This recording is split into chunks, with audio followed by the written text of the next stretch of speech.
Hello, everyone, and welcome to Give Me Some Good News, the best way to start your day in destination marketing. I am your host, Caleb Sullivan, joined with a longtime friend of mine, the shooting star himself, Mr. Greg Starr. Greg, welcome to the show. Thanks for having me. It's pretty cool what you built here. So, thanks. Yeah, excited Yeah, to be on. dude, thanks for joining. And for any of our longtime listeners, they'll know this is actually your second time being on this podcast. Because you've been up to some pretty cool stuff. You've really kind of expanded what you guys are doing at Driven, and so I'm excited to kind of speak to that because at the end of the day, right, LinkedIn is a very powerful tool when leveraged correctly. I feel like, I've actually been inspired by a lot of the work and a lot of the posting you've done. And it's something that's benefited me in my career. And I feel like at the end of the day, we and listeners have heard this before, but I've always said like you have to be the entrepreneur of your career. And part of being an entrepreneur, right, is understanding the different facets of business. One of those facets being marketing, right? If you're not telling your story, then someone else is. And I think LinkedIn to the professional community, if you're, a DMO CEO, is one of those amazing channels to get that messaging out there. And so what's been cool for me, right, like being your friend and working for you at one point and seeing the growth of your company is just seeing how you're solving problems and helping CEOs and sales leaders in the DMO space help tell that message, right? And share the work that they're doing day in and day out. So, kind of setting the stage here, you've done a really great job on working on this tourism CEO visibility benchmark study. And I just thought it was awesome. So I'm excited to talk to you more about it and hear how we can help folks out there in the CVB world get that messaging out. Yeah, so 42% of DMOs fear budget cuts or elimination, right? The industry is under a lot of scrutiny and in certain states, outright attack. Um, Ironically, from our study, 42% of DMO CEOs that we sampled have published zero original content on their profiles the last 3 months. Um, so the highlight of the study, really, and this is like, if there's a headline, it would be the industry is under attack, and CEOs are not using a free asset to help combat that. Um, Business leaders, mayors, board members, they're all on LinkedIn. Um, and right now, a lot of the advocacy efforts are focused on offline activity. How to tell a story when you're talking to legislators, how to approach it. Um, but there's no real online um, toolkit or a form of, hey, this is what you need to be doing online as well as offline. And so this study, I think, if you're looking for just like a billboard, um, it's not being used. And if it is used, it can make a real difference. Yeah, absolutely. And you bring up a good point, right? Like there is advocacy efforts in our industry are huge, and it's important to make sure that you're telling the story. There's this great quote, right? If you're, and I forget who said it, but it's like if you're not at the table, you're on the menu. And so we as DMO professionals have been taught to, you know, be telling your own story, be out there in the field. Some of the best CEOs I know don't spend a lot of time at their desk, right? Like they're out about in the community.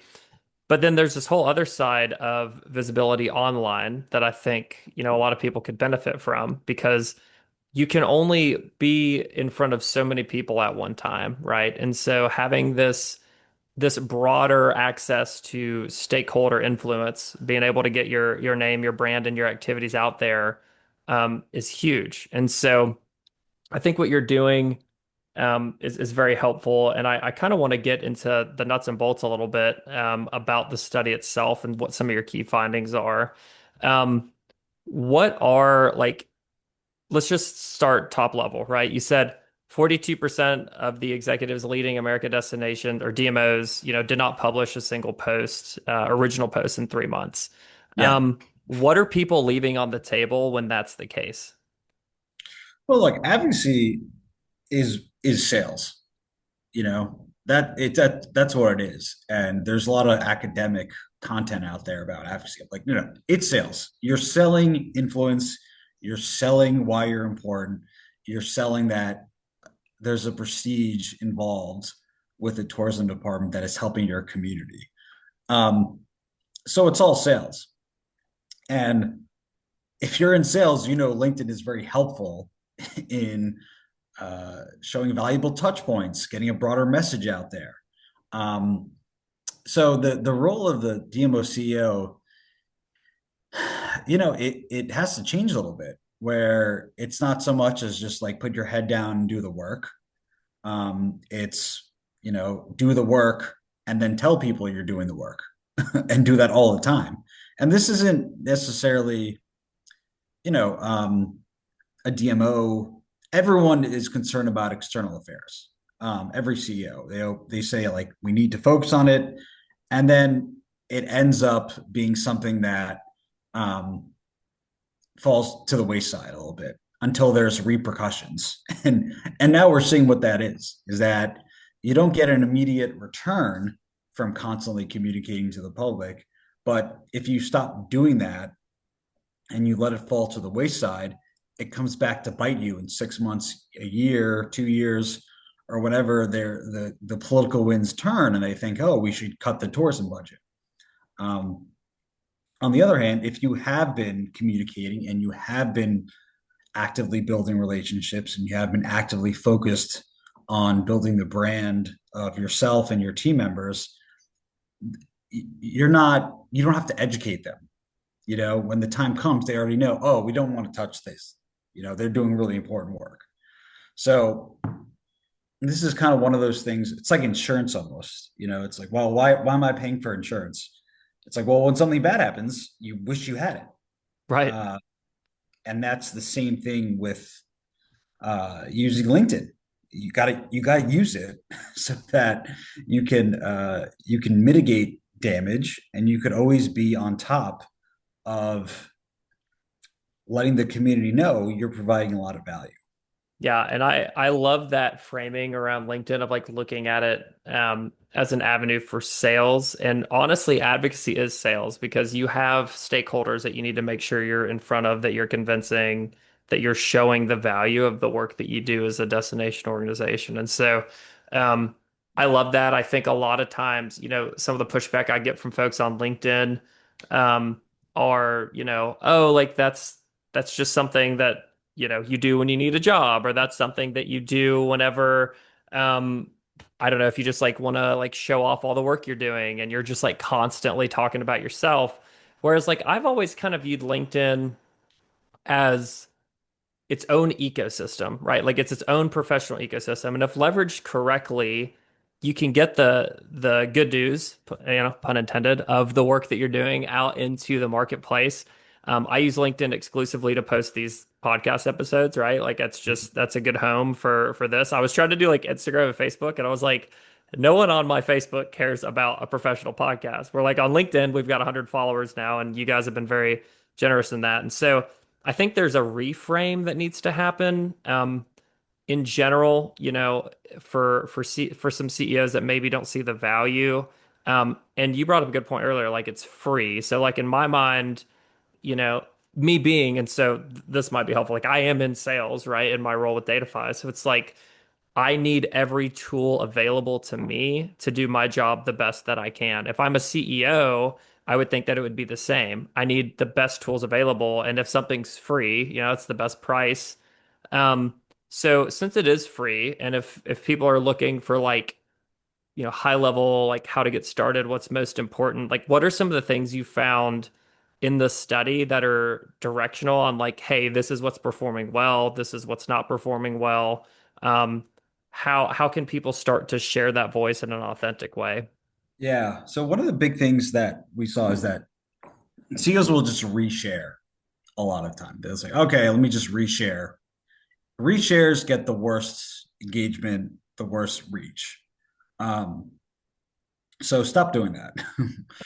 At the very least, if you're just not, you don't want to focus on it, at the very least, take content from your company page and put it in your own words and post it yourself. That is the bare minimum where you're actually going to be able to move the needle instead of just resharing something. And that is original content. People don't care what the destination as a whole say on LinkedIn. They care about what the CEO says, or they care about who they're actually dealing with. LinkedIn is a social network of business, and business done by people.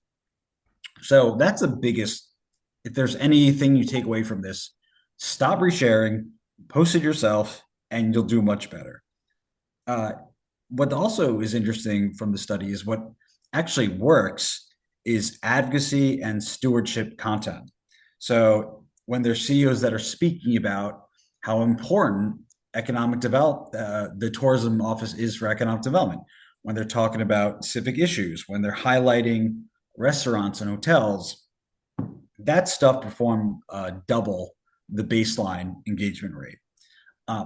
So posting the stuff that you would tell a legislator in a one-on-one meeting uh, is not only smart because you're getting that message to the broad audience, it actually performs better.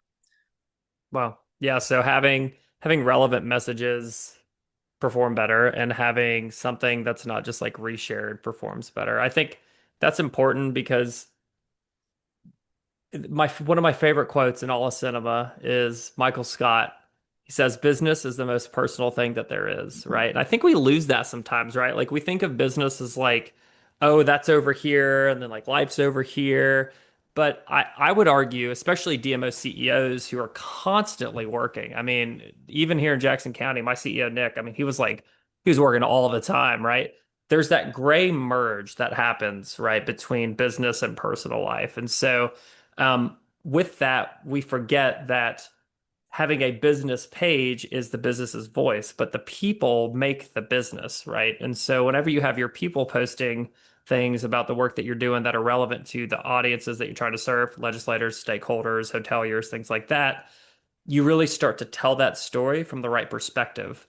I think whenever you're posting stuff just from a business page, I'm assuming, Greg, that the reach is going to be lower. I'm assuming that it's not going to be as well received, just because it's not coming from a person, it's coming from a business You get or eight as times more entity. engagement from personal posts. Well, Company posts get 1 to 2% engagement at best, and they perform the best when guess what? They're highlighting team members and they're right.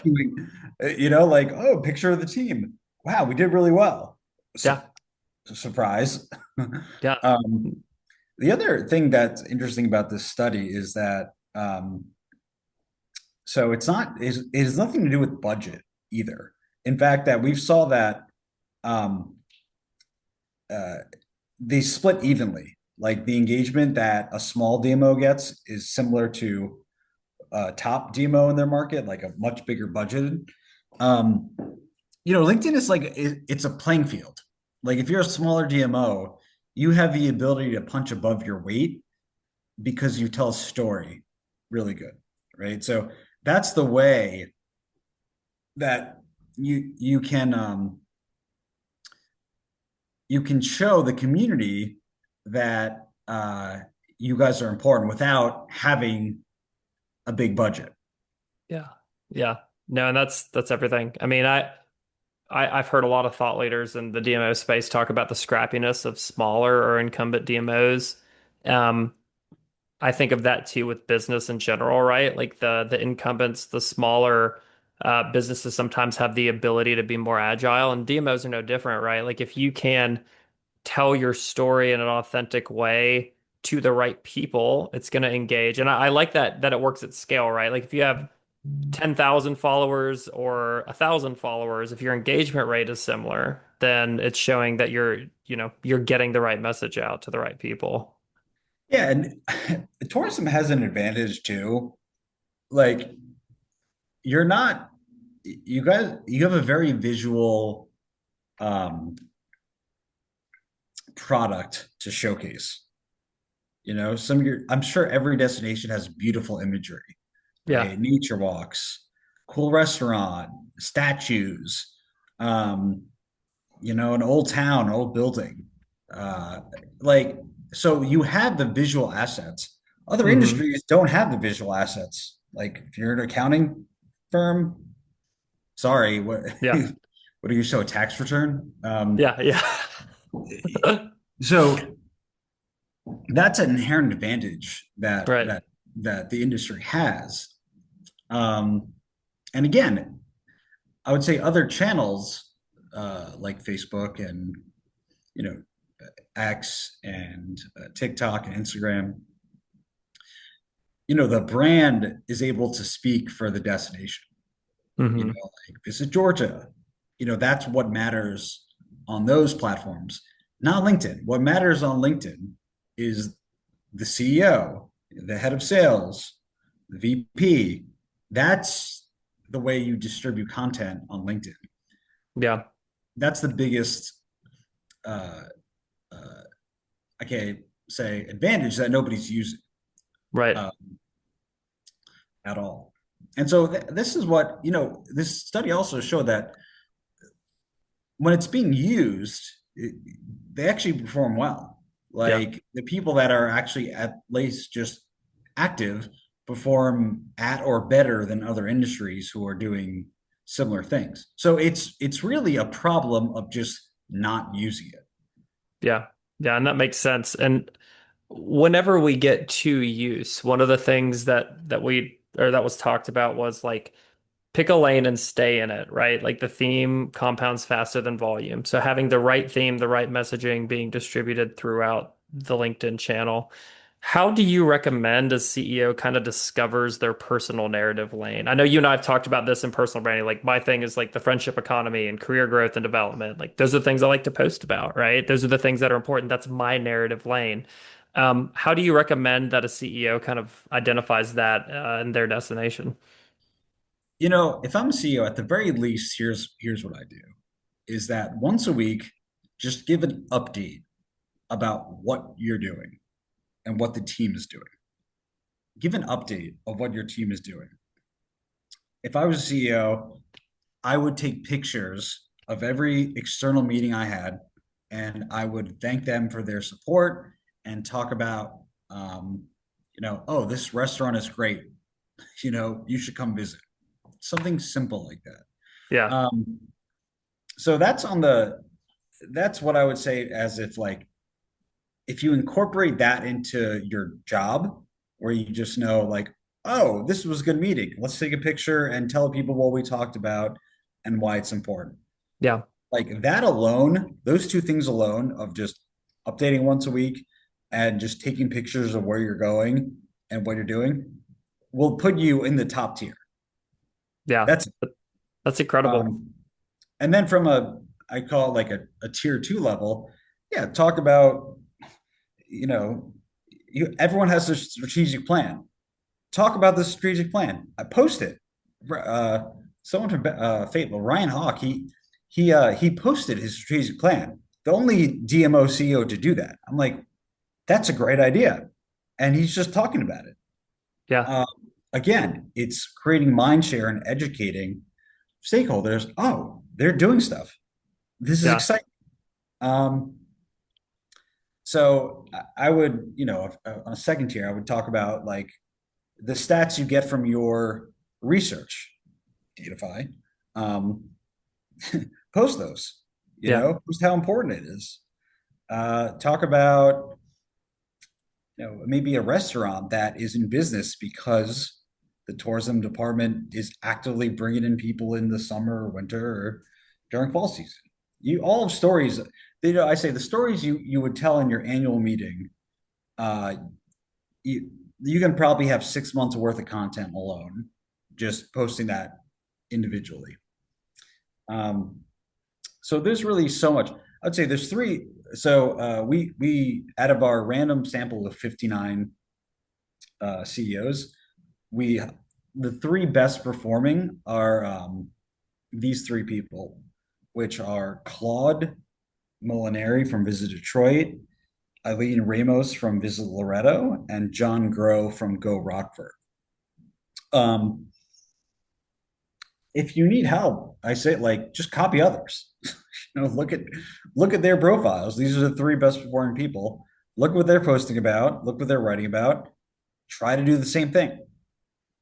The main point though is that you have to incorporate, on your weekly, agenda for the week or your role, you have to start adding in, 5% or 10% of your effort into communicating on the platform. Yeah. No, I agree. I mean, and so people can kind of peek behind a curtain on what I do. So I actually put it in the morning. Like, we all like get in the morning, we got emails, we got coffee to drink, we got emails to look at, we're warming up, right? So I actually put it on my Google Calendar, email and LinkedIn catch up every morning for like the first 15 to 20 minutes of my day. And so part of it is seeing what's going on in the marketplace. And then part of it is conceptualizing what do I want to talk about, what's important. And so I always try to do 1 to 3 LinkedIn posts a week. I know three is on the heavy side. It just depends on the week we're having. Um, but like at least one post a week that is that again, that gray area between personal and professional, right? Because like I love sharing things like the birth of my daughter, and I'm a very, and that's just me, right? So like I'm an open book. I'm very authentic on myself, and I'm very open about that. And so like I'm okay to like share that with people on LinkedIn, just like Facebook or Instagram. I don't know if there's a good LinkedIn post about me running a Spartan race, but I'll let you figure that out as the professional. And so, I always have a story to tell and I always have some kind of touch point. But for CEOs who maybe feel like they don't, we've talked through a few things that they could potentially look at. What is what is it in your opinion that you've seen, right? You've talked to these leaders, you sell your services, so you've had these conversations over and over and over again. So from boots on the ground, like what is the biggest objection that you hear from CEOs about not being more visible online? Like why are people not leveraging this tool? It's not really an objection. It's more of like, A, they don't see how important it is. Like it's never been, they might have been a CEO for like 5 years. They never were on LinkedIn before. Right, Now that funding is, in question, social media is now the place for news. Um, it's more of like raising awareness on, hey, this is a place you need to be active on, and it requires you paying more attention to it and making it part of your workflow. So it's not necessarily, I mean, that I guess that's one kind of objection. The other objection is like, oh, why would I pay for, help on LinkedIn? Like it's just whatever, it doesn't matter. And it's like, no, it matters a lot. Um, so that's and then this is an interesting objection. And this is mostly in Florida where um they, everything is very tightly scrutinized. yeah, Um, so what they don't want to do is like, hey, uh, this person is going to help our team with their individual LinkedIn's, and they're saying like, oh, that's self-serving. Like, Why would the tourism department pay for your people to be more active on LinkedIn? And it's like, well, it's because that platform rewards individuality and authenticity. So I say like look at it like LinkedIn advertising. right, You pay for social media advertising. Well, this is the way you advertise on LinkedIn. Organic content is king. right. Um, so I'd say that those are the three main objections, and with like the first point of just being like is I didn't even know this was a thing we have to start investing into. Yeah.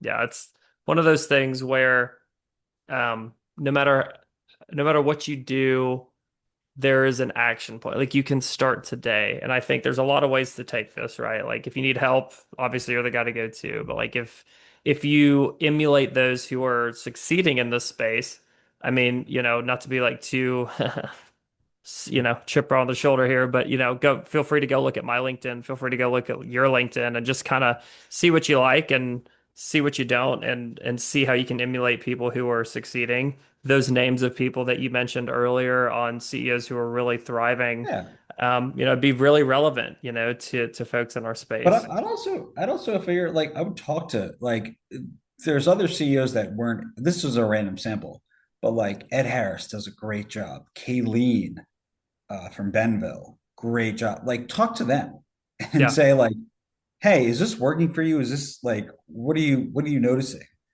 And they'll swear by it. Leonard Hoops from Visit Indy, it's great.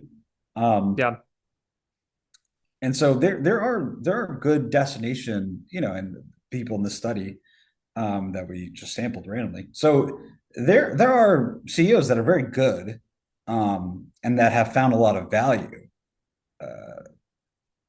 but they are a small minority. yeah. Yeah, no, and it's cool because all those names you mentioned, they're showing up a lot on LinkedIn now because they're utilizing the platform in a great way. And I always like to kind of land the plane on good news topics before we, ask the $1 million question of can you give me good news? I like to think of like, destination marketing is about telling people why a place matters. Like, why is executive storytelling just as important as destination storytelling, in your opinion, if you had to just sum it up? Well, look, it's funny because tourism is all about storytelling. Like Yep. every DMO will tell you it's about storytelling. And then when it comes to themselves, it's like, oh, well, I'm focused on, the destination. And that's fair. But from a pragmatic perspective, you need to start telling your own story in the context of why you care and Yeah. why tourism is important. And so they already believe in it, but it's just shifting the narrative a little bit about, not just the destination story, your story and your team story about why what you do is important. In terms of good news, I would also say like it's wide open. Like there's so much opportunity there. Um, and this is really about raising the red flag, the alarm, banking the alarm. You have the assets. Tourism is great. You're a natural storyteller. Um, just start, and by just starting, uh, the engagement rate is good. All it takes is once a week.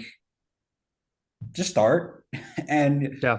I'll, if there's like 1,500 CEOs of DMs, I don't know. Let's say if 400, let me actually make this point. There's a Destinations International a virtual advocacy day where every CEO posts about why tourism is important. And they do that once a year. And it gets a lot of play on LinkedIn. They take over LinkedIn once a year. And I'm like, okay, imagine you did that once a week. Yeah. Instead of one time, it's 52 times.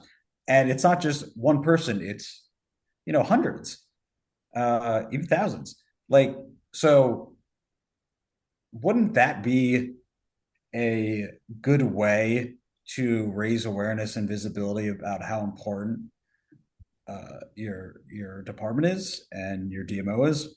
Yeah. Call it So, Travel Tuesday and just post an post Travel update Tuesday. on, It's a yeah, great idea. we just made it up right We here for made all a our thing. listeners. Let's make it a thing. Um, Travel Tuesday, post to LinkedIn. so I guess the good news is when people actually post, they perform well, and there's a ton of opportunity to do it. So I think that that is good news. Yeah, I'd say that's great news.